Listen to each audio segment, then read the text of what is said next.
Bam!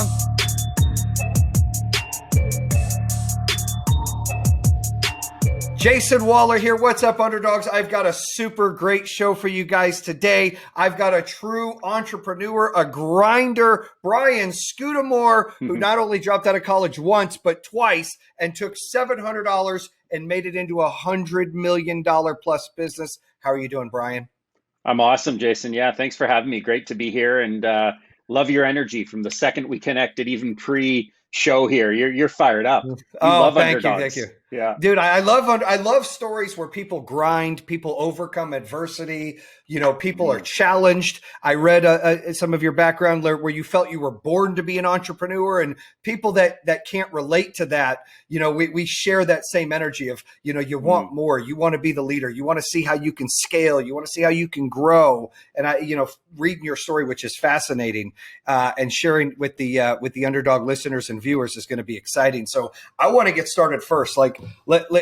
Let's talk about this. You have not only a large business that owns multiple companies, 1-800-GOT-JUNK, Wow One Painting, Day One Painting, and Shack Shine, correct? Explain a That's little it. bit about each one of those businesses that you've built.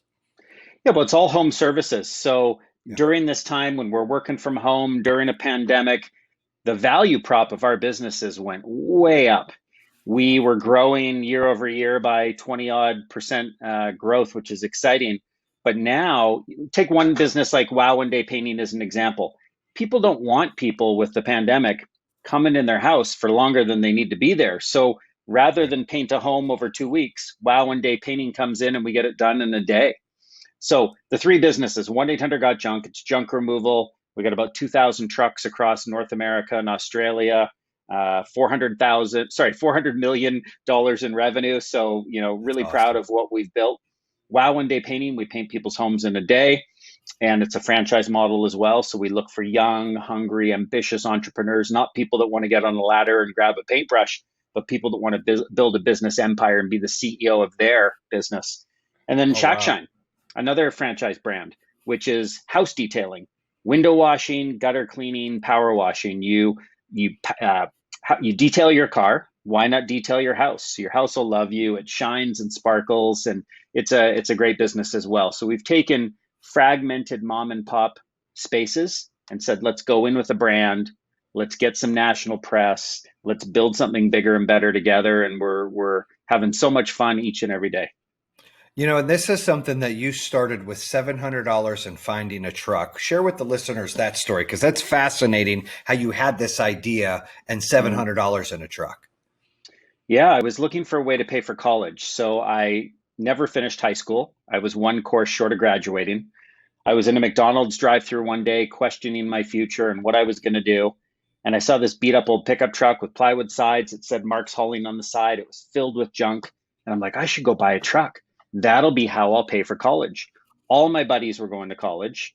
I had Mhm. massive FOMO that I was missing that opportunity. So I approached the admissions office, talked my way in, used this junk truck to go fund a business to fund my college education. Now, ironically, what funded my college education, the business I had, got me inspired to drop out because I was learning more about business by running a business more than I was studying in school. And sat down with my dad, who's a doctor, a liver transplant surgeon, and said, Dad, I got some good news. I'm dropping out of college. He said, How Oh, is that good news? I said, It is good news because I'm going to build an awesome business here and I'm learning more about business running one than studying in school. So you talk about underdogs. That day, sitting down in a chair, looking my dad eye to eye, felt mm. like an underdog. I'm sure he gave you a lot of doubt right there, made you feel maybe a little insecure because at least what I've noticed, and I think you're only a few years older than me, but in our generation, there's always been this emphasis is in order to be successful, you got to go to college, right? We're brainwashed. You got to finish school, good grades. Mm, You got to go to college and do great things. Myself also didn't finish high school, never went to college, had a kid in my teens, but I felt like an underdog and like I wanted to overcome what people said I couldn't do. So here you are mm, talking to your dad, who's a successful doctor, went to college, obviously, and he's got high lots. expectations and he's got doubt, I'm sure, right? Was there a lot of doubt in his mind for you? Yeah, huge level of doubt. He tried to talk me into staying. He goes, Bri, you got 1 year left of finishing your degree. Just get her done. And I said, but school will be here in years to come. If I don't choose this business opportunity, it might disappear on me. I got to strike while the iron's hot. Now, the university I dropped out of, the University of British Columbia in Canada, is Mhm. still there today. I can go Right. back at any time. I won't, but I wanted to strike and take that business opportunity and build something. And it probably took a good 15 years before my dad was on side and felt proud. In fact, I see an award behind your left shoulder there, the Entrepreneur of the Year award. Yep, yep, And yep. I won the same thing in our region. And I was sitting down at that event with my dad. All the finalists had to show up in tuxedos, and my dad showed up just to show his support in a tuxedo. And when I got called up on stage, he turned over. He's like, "I knew you'd do this." I don't know if he knew I would have That's done a it, great but you know feeling, what? I'm sure, He right? was Wouldn't that proud. like a makes me warm inside because that's what it's about, getting that acceptance sometimes from those that we love most that put the high bar on us, that Totally. they're not doing it on purpose to bring us down of what we really want, but there's doubt. I've got 4 kids, I've got a Mm, granddaughter. I'm like, oh, I don't know if you could play professional football, son, or honey, I don't know if you can become the first lady president. You have these fears, but really mm, everybody's got a plan and they've got to come into their own, which you did. mm. You felt as a child you were born to be an entrepreneur. Walk us through that a little bit. What was that like with the first time you really knew, like, this is my deal? Yeah. So first of all, just to quickly go back to what you were saying about my dad, it was his doubt. He was basically saying to me, if I was you, I don't think I could do that. He was Yeah. thinking about himself and putting me in sort of trying to figure out, if he was me, could he actually follow through and quit school? He couldn't, but it didn't Mm-hmm. mean I couldn't, right? So when you say to someone, you can't become a football player and this and that, maybe they believe they can, and that's the first step. Right. Um, yeah. So your question. Oh, there I am. So ADD that I already lost the question. No, Uh, so no, I've got ADD really bad. So the question was, you said you go on record saying you were born to be an oh, entrepreneur. You had times as a child where you knew and you were already starting that entrepreneurial uh, attitude and business mindset. What kind of things were you doing as a child to know that that's the calling? yeah. So as a little kid, I remember playing games with my parents, and I'd make these board games, and then I'd charge them to play with me. I remember having a car wash that I would set up in my neighborhood where I had a price war with my neighbor. It was his idea to start the car wash. I then started across the street. We're back and forth from $2 to $1.75, and I got down to 65 cents, and every customer was still paying me $2. I love business. I love the game of being competitive, of winning, of watching things grow. I think I was born to be an entrepreneur. I've always loved business. I saw my grandparents. I was born in San Francisco. My grandparents had an army surplus store in a dodgy end of the city, and they ran this store. And I'd go there every Christmas holiday, every summer vacation, and work and go, wow, this is awesome. This is so much fun. So that's where I Yeah. think I was born to be an entrepreneur. I found my passion. That's really good. I also read that you went to 14 schools and, things were tough with ADD and you were always the new kid on the block. I myself went to, I think, 14 or 13 schools as well. I That's totally get awesome. that. Explain to the listeners out there why that could be a good thing. A lot of people look at that as a bad thing. Why is it Yeah. a good thing to be so diverse and be the new kid all the time? Yeah, it sounds like we're brothers from another mother, almost There's a literally, lot of right? It's there's a like, lot of things here. I'm yeah, like, whoa, yeah. 14 schools. So I graduated from kindergarten, the only diploma I have. Didn't graduate from high school, didn't graduate from college. We moved around a lot. So my dad, being a surgeon, was studying in different countries. We lived in Sweden, we lived in England, Canada is home, but we moved around a lot. And I think just the behavior of my own ADD combined with constantly moving was dizzying Mhm. at times, and it was a challenge. So how do I cope with being the new kid? I think it taught me to be resilient. It taught me to go out and be social and fend for myself, because I'd enter into a school year mid-year and I didn't know anybody. I had to be resourceful. I had to get out of my comfort zone and go talk to people, even though I was a shy kid. So I'm sure it gave me skills. Like, I'm thankful to my parents that we had all this moving around. It added to me, gave me a gift of what I could be as an entrepreneur. And I'm sure there were great skills there that I learned just by doing. Yeah, I would agree. I think when you're the new person, first of all, you get to be somebody new, right? You get to set the record tone right there. It's like a redo. And then on top of that, you're having to mingle. You have to get people social skills to make friends, to be accepted, to find, little cliques that you're a part of or play sports, whatever it is you're into. Hmm. I think too many times, and I've moved my kids around a lot. Two have flourished, two have Hmm. not. And it's Hmm. really a testament of how different people really are. Some people need Sure. stability and the same, and some people need a little bit of chaos because it Hmm. gets them to toughen up and really adjust, like you said, or get those skills that you can use later on. So Hmm. I'm learning as a father and a really young grandfather that, okay, Wow. everything's not the same for everybody, right? So where I would flourish and two of my kids would do really well at new spots and get excited. Two of them are like, Dad, we just need stability, right? And that's really the Hmm. difference of people. Me and you can relate a lot on that. I would say the other thing I'd like to know is I know you had in 2006 you had 100 million in revenue. You hit that number, and you had a heavyweight COO from Starbucks, and 14 months later you almost filed bankruptcy. You hit a Hmm. blockade, you hit a road where you really had to make some decisions. And a lot of Hmm. people think as entrepreneurs, either A, somebody gave you something, which we've heard your story. That's not the case. You had to grind, Hmm. and we'll dig a little deeper into that. But two, they think it's just easy.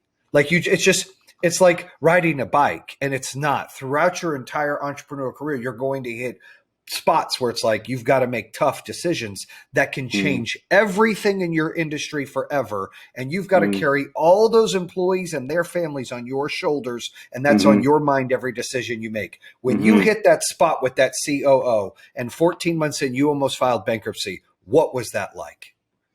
Yeah, it was hell. I mean, I said to you, I love what I do. It was really hard to find passion towards what I was doing during those days. It was dark. I mean, I was depressed. I was stressed out to the max. Mhm. I ended a relationship at the same time because this person didn't want to be around me with the stress I had going on in my life, and it was tough. So I think if I look back, you nailed it. I had the weight of the world on my shoulders.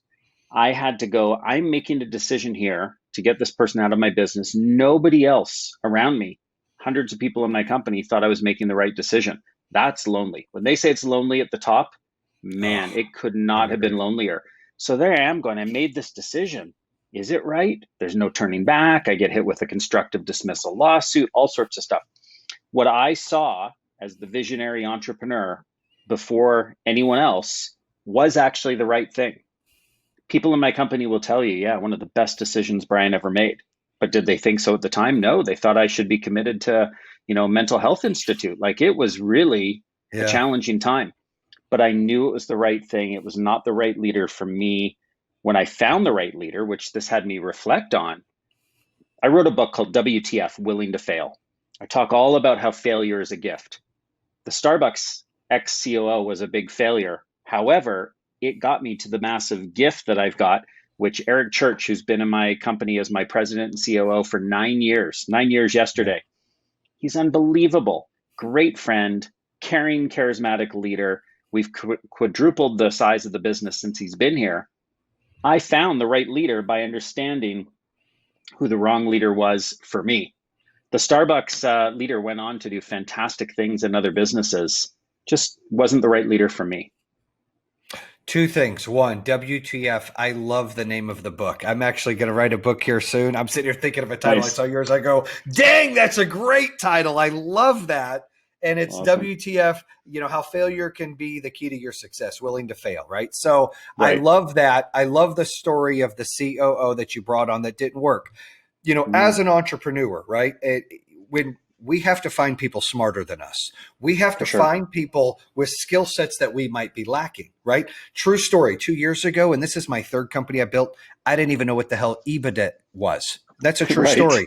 But I Yeah, yeah. brought somebody on who showed me that. We had a private investor. We're continuing to boom. We'll break, 400 million in revenue this year. But I didn't know 2 years ago what EBITDA was, and this is my third business. I didn't go to college. I had to find somebody smarter than me to show that. I had to find Mm-hmm, somebody mm-hmm, smarter than me to help build a corporate company, to have HR aligned the correct way and have accounting aligned the correct way and make us more of a professional organization. You know, you as an entrepreneur, it seems like the gentleman you brought on, and congrats to him for his 9-year anniversary. He not only made you better, made your organization better, because it's running a business is like a puzzle that never ends, right? We got to find the right pieces. And sometimes those pieces don't fit and you go, all right, I made a bad mistake, but I got to keep moving. I can't look backwards. Let's put another piece there. Oh, that works. And then the puzzle gets bigger and you're always filling the pieces up, because once it's complete, if you stop, then you're going to fall. It's going to break anyways. So you got to keep it going, but you got to keep putting those pieces in. With you doing that, and with your book sharing some of that story, what is another time where you feel like you made a bad decision? You put the wrong piece. It doesn't even have to be an employee situation. Yeah. Maybe you opened the wrong city, or you did something wrong and you had to go, I'm learning from that. Here's what I'm going to do now. Yeah. So what's interesting, let me tell you a quick story that'll help to answer or create the stage. The book, WTF, I co-wrote it with a good friend of mine and the fellow that does all our radio creative named Roy Williams, the Wizard of Ads. Total genius. He convinced me to write the book. He helped me write the book. And as we're going through the process of writing, he said, Brian, stop asking me or saying that we need to come up with a title. He goes, in the book world, you write the book, then the title pops out. I said, as a branding guy who's created 1-800-GOT-JUNK, Wow One Day Painting, and Chat Shine, I start with brands. I start with the names. He said, yeah, it doesn't work in the book world. So I trusted him. We close off the manuscript. And I'm like, man, this is growth, failure, growth, failure, growth, failure. It's a story of nothing but mistakes. When you say, tell me about some of the big ones I've made, I mean, the book is filled with them because that's all I did was make mistakes. But rolling back the film, I would not have changed a thing in my life. I needed to make every failure that I made to learn that mistake to get me to a better place. Yeah. So one of the failures that I really think I screwed up, and I screwed it up really, really good, was 1994, 5 years into the business. I had 11 employees, $500,000 in revenue, 5 trucks. I have these 11 employees and I say to myself, I'm not having fun anymore. I don't necessarily enjoy working with these people. One bad apple spoils the whole bunch. And I think I had about 9 bad apples. I ripped off the Band-Aid and fired all 11 people. And as a small business owner, going from a staff of 11 down to 0, I mean, I can't even believe my business survived. But I pulled them into a room and I started with 2 words. I said, I'm sorry. I'm sorry I failed you, that I let you down and didn't bring in the right people, didn't give you the training, the love and support you might have needed to be successful. I let you down and I'm going to start again. And so I got rid of my entire company and started again. But the gift was, it's all about people, finding the right people for me and my business, finding the right people and treating them right. And the culture we have in the company right now and have had for decades is unbelievable. It's not perfect, but man, is it awesome. There's some magic here. When our franchise partners go, I want to get into O2E brands, I want to get one of their brands, they're often most drawn in by the inspiring culture of let's build something bigger and better together. We wouldn't have been able to create that culture if I didn't completely fall flat on my face with the wrong team. So that's it. You're not scared to fail, and you utilize that. And you're exactly right.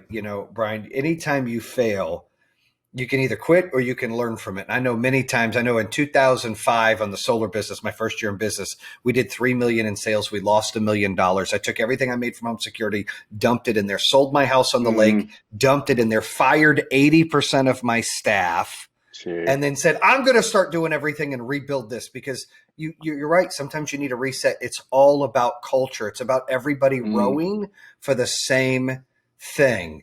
And I think that's really exciting how you've done that. So writing a book, what was that like? Was that process a lot different, obviously, than running a business? Was it tedious? You have ADD. I got to be curious on a personal level. How am I going to finish writing this book, right? I hired Scribe Media to help me do it. And I don't even want to write. I'm just going to talk and let them write. But I'm like, I don't even know where to begin.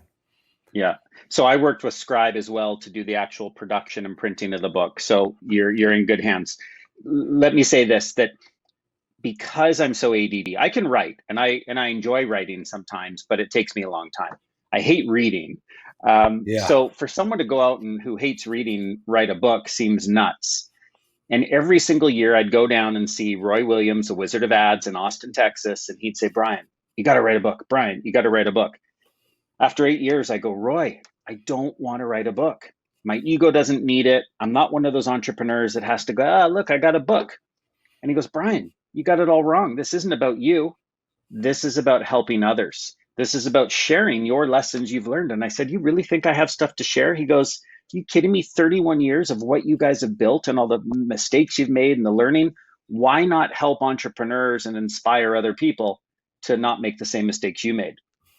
So the first line in the book actually says, I wrote this book to encourage you. I wrote the book to encourage people to succeed, to fail, to learn, to grow, to pick up on anything they might pick up from my story. But the process of writing the book, I just didn't want to do it. And Roy convinced me. He goes, Brian, if you say yes to writing a book, I'll make it easy for you. So he locks me in his Wizard's Tower, this 5-story tower in Austin. And it was just the two of us. He mic'd himself up, and a couple of bottles of red wine, and he just asked questions. And we spent 10 hours talking, and he just pulled out all these stories about my grandma and about my business concerns and failures and things. And at the end of it, we ended up with this massive transcript, and then we started to pull it all together. And so he made it fun. He made it easy for me. And then I realized the number of people that have reached out unsolicited that said, this line in your book or this chapter, what this told me, hey, it was worth doing. I didn't do it to sell books or make money, because we didn't. I did it to encourage, and I think it had that impact. So write your book, please. I'm going to, and you know, I was inspired because some of the people at the EY, after I won the award, which I was super humbled and honored to win, didn't even expect to win. They were like, you got to do a book. And I'm like, I don't need to do a book. So out came the podcast, just so I can like share some tidbits. Then it was talking to Heather Monahan. I don't know if you know her, and she shared her story. She's awesome. She's boss with Heels. She got fired and then did a podcast, wrote a book. She helped motivate me to write that book. So I'm like, all right, I'm going to do it. But I don't care. The book costs me money. I don't care. I want to just help people and feel good and share similar stories, because you said it, the unsolicited line or email or message you get that says, this helped me today, this helped me make a decision, this helped me. You can't buy that. You can make all the money in the world, and it is lonely at the top, and the more you get, the harder it is to stay satisfied. But one thing that always gives me satisfaction and fills me inside is that I was able to help a complete stranger somehow, some way. You agree? Absolutely. And a book, provided you've got great stories. You have a great story. I apparently had a good one. It's one of those things that is long, and everyone has a good story to tell. But if you can capture it and tell it in a way in writing, people will pick something out. And even if it's just hope, they can relate to a hard time you went through. Wow, when you had your 3 million in sales and lost $1 million, and you had to sell off your lake house and this and this and that. I mean, people go through stuff, and they say when the student's ready, the teacher will appear. Often it's in a book of somebody going, oh, I needed that, Jason. Thank you. Thank you for the hope. If you can do it, I can do it. And so writing a book is powerful. I think it's an amazing thing, and I recommend everybody do it. Not everyone has a business story to tell, but even a personal story of what you've gone through in life, even if it's a blog post. We're in the storytelling age, and people learn by receiving stories from others. I agree. I don't like reading either. I listen to some videos on YouTube here and there, motivational videos, but I struggle reading, and I really struggle writing. But I can speak all day. I'm like a preacher. So if I get someone to mic me up and record it, I'm golden. Let's talk a little bit about your businesses. So you were able to scale your business up, which is, it takes a knack to do that. 1-800-GOT-JUNK was your first company you really built up. How were you successful? How did you market? I come from home security business and then solar. So we've had door knocking, we've had telemarketing. Now we're all online social media ads. What did you do on a sales aspect that some of those listeners can listen to? Maybe they've got a home service business. Was it online? Was it door knocking? Was it mailers? Was it TV? Was it a blend? What kind of things did you do to build that up? We've done all those things, of course. I would say for us, the early years of starting a business, we do what we can afford. We do not bring franchise partners that come into this with hundreds of millions of dollars to spend. They're coming in going, hey, I'm on a shoestring. What should I do? So for the up to the first million, they start by doing lawn signs on customers' lawns after they've done a job to get a referral and say, would you mind if we put the sign on your lawn? Your neighbors will see it and they'll give us a call. People like to help others. Our trucks. So for all our businesses, Wow One Day, Shack Shine, you name it, they've all got the vehicles heavily branded, parked in high profile visible locations. We call it parketing, park Yes. marketing. I And like that. we Yeah. we we have those vehicles out there getting attention. And so it's starting within our means. But once a company, one of our brands, a franchise partner comes in and they start getting over 500,000 or so, then we start to get them to look at other things. Once they're over a million, we get them looking at radio advertising. We Mhm. spend about $8 million in radio right now across North America for 1-800-GOT-JUNK, and it's a massive part of our business. But we couldn't afford it for the first 20 plus years. Right. So I think it's the marketing that's most appropriate at the right time. It's Hmm. using influencers and getting the word out with people and telling your story. So in the early days, I reached out, and our PR person, internal hire, Tyler Wright, reached out and got in touch with Oprah. And he worked that Right. machine, pitching for over a year, and we got on the Oprah Winfrey Show. It was free. I'm in Chicago. I'm up on stage with Oprah. Our name, 1-800-GOT-JUNK's being said all over the place. It's using those Wow. creative outlets to get out there and tell a story. And while you say wow to Oprah, we just use storytelling as a free tool to get out there. Today, it's all about social media. When it was traditional press, we were on Good Morning America, Today Show, Wall Street Journal, CNN, you Hmm. name it, and just telling our story. You have an underdog story. I have an underdog story. People listening to this have underdog stories or have some cool stories to tell. Right. Every single day, the news and social media is looking for great content. Tell your story. It's free. You maximize that opportunity, and I love that. You saw an opportunity, you found a way to really build that brand. It was efficient. It didn't cost you anything. You had that Yep. opportunity on those platforms, whether it be Oprah or Good Morning America, and I'm sure you shared that, and that builds credibility. The listeners out there building a Mm-hmm. business, the more credibility you have, the easier it is to get customers to want to Mm-hmm. partner with you. So it's very important. I think that's great advice. What about on 1-800-GOT-JUNK? My wife is a huge fan. I told her I was interviewing. Yeah. She's like, oh my gosh, we've been using them for years. I'm like, really? She handles all the house stuff. She mentioned, she's like, you got to find out what they do with the junk. What do they do when they Yeah. get it? Do they stick it in the dump? What do they do with it? What do you guys do with the junk you guys come and get? That's a great question. We take it to recycling depots, transfer stations, landfills as a last resort.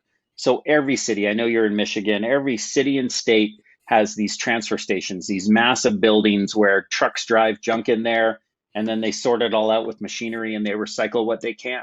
Our current Cool. number is over 60%, 61.3% of what we dispose of actually gets reused, reduced, It's recycled. awesome. And so, yeah, the junk ends up somewhere, and the last resort really is in the landfill. Stuff is, you look at the Amazon world we're in right now, and people just buy all this stuff. They're also throwing out lots of stuff. I think the Mhm. world needs to be a little greener in how they reuse the things that we dispose of, and so we're heavily focused on that as a business. That's really cool. The Wow One Day painting. So you guys come out and paint is it the exterior, the interior, both? What is that? What is that niche? I love the name, the Mm-hmm. title. I want to Thank understand you. the niche of the business. Yeah, sure. So I'll tell you how I came across that business and what it is. I was looking to get my home painted, and I got three people to quote. They all come out, and the first two, they were exactly what I expected as painters. Smelled the cigarette smoke. They showed up Mm. late. They thought they were going to move into my house and kind of be like Murphy Brown. Like it was just crazy. And then the third one was this guy comes up, Jim. His company's called One Day Painting. He says to me, here's the three things. My price is the same as everyone else. I price at market competitively. My quality, I've done this for 22 years. I have an amazing team. I hire great painters. The third thing, though, that was the kicker that got me excited is he goes, when we agree on painting day, by the end of that day, your home will be painted and story's done. I said, how do you paint a home in a day? And he goes, it's our secret sauce. I won't tell you, but I'll tell you we will have it done in a day. So sure enough, I come home 6:30 p.m. from the floor to the ceiling, moldings trim, some walls needed three coats. It was done. It was immaculate. Every single room in my entire house was painted, different colors, different rooms. I was just like, this is unbelievable. And the word out of my mouth was wow. So I asked him if he'd franchised his business. He said he tried and it couldn't work. And I said, I think I can help. Long story short, we bought the company, rebranded it Wow One Day Painting, and off we went to build an industry and a remarkable experience in a world that's very fragmented. So if I look at that business, it's not really, Jim kept it a secret. It's not a secret. People go, how do you do it? Can you really do it? The outside, hey, we're limited by weather and preparation, but we will do homes in a day. But inside, absolutely yes. The way it's done, one room, everyone knows that one room can be painted by one person in a day. Latex dries in 4 hours, even if you need multiple coats. The 2 rooms, you got a big room, you put 2 people in there. So it's a numbers game. And all it is project management, coordination, and planning to execute with excellence. The quality isn't compromised. You get people, the value prop right now with a pandemic, people don't want people in their homes for very long. If we can come in and out in a day, bingo, people are thrilled. So it's been an amazing business. And what was most surprising, the people we've attracted as franchise owners, these are people with no painting experience who come in and say, hey, I don't want to be on a ladder. I want to build a business empire. I want to grow a brand in my market and watch all my people develop and grow with me and create a great business. It's been amazing. It's really cool that you've built these businesses and then you franchised them where other people can be entrepreneurs. That's exciting. In home security, we were a dealer of Monotronics, but really it's like a franchise. You sell their products and you do that. And that was the business I was in. And I think that it's so important. Like my daughter and wife are wanting to do an eyelash franchise here soon, right? They want to do eyelashes and stuff. So I just think it's important for listeners to know if you're looking to get a business, you're looking to get in to be an entrepreneur. You don't. Sometimes the road is build it from the ground up. Sometimes it's looking at the franchise models, whatever it is that's inspiring you. There's opportunity out there. And really, Brian here has built a large company that has these opportunities in there for home services. Home services are never going to go away. I always say that. It's not like it comes and goes like TVs and all of a sudden now you're watching TV on your watches or whatever. It changes. People want, like you said, they want more time. They don't want 3 days painting their house. You can't buy time. They want stuff gone. I'm not going to get out and put stuff in a truck and take it nowhere. I'm lazy and my time is money. I'd rather pay somebody to do that. The world we live in is we want information and things done fast. And that will always be that way. So you're really in a good industries right now. And that's exciting. We're in good industries. And what's interesting that I'm realizing during the pandemic, people are going through life changes. It's kind of like 9/11. When 9/11 happened, people questioned their futures and their careers. And they're like, what's most important right now? What am I going to do for my future? And people are making decisions to start businesses because they've dreamt about starting a business forever, but they often say, I just don't have the idea. And I say to people, maybe you don't need an idea. Maybe franchising is that idea. Why do you need to come up with the next Instagram? Maybe it's actually just a business model is your big idea. Why not learn from others? And so our belief is build something bigger and better together. And that's what I love about the franchise model. Well, hey, man, I really appreciate it. I do think we were almost brothers from another mother here, dude. Having a lot of the same similarities and another EY award winner. That's exciting stuff crazy. Right there. What year did you win? I should know. I think 2011. Okay. That was really an honorable event. I mean, I've won some awards on the Globies at Stevie's, but that's the most prestigious by far. That was a cool event. I would agree because there was like 1,600 people there and it was businesses that were bigger and better and everything than mine. And, I'm just sitting there going, gee, am I really surrounded by these people? It was fantastic.